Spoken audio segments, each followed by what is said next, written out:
Semalam aku buat puding caramel for the first time. So aku dah chillkan dekat dalam peti ais semalaman. Okay, now kita nak see the result.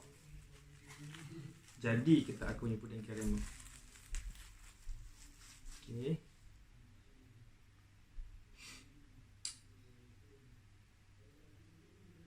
risau tak masak.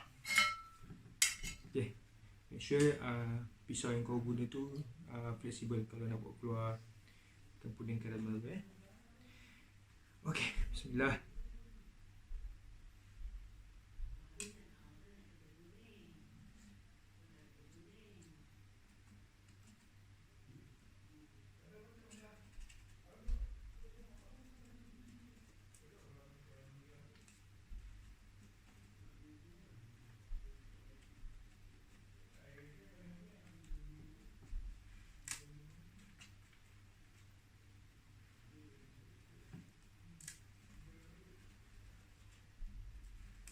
Make sure dapatkan ke dinding loyang tu kalau nak potong puding caramel.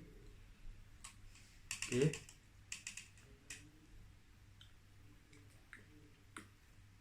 nice. Okay, kalau korang tengok puding caramel tu dia jigal-jigal sikit kan, nampak macam dia jadi elok lah. And then kalau nak pakai pinggan atau piring yang nak letakkan puding caramel tu, make sure dia tenggelam sikit. So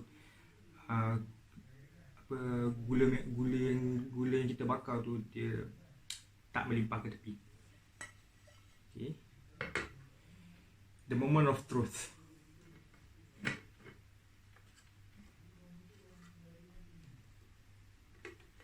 Bismillahirrahmanirrahim. Oh my god. Bismillah.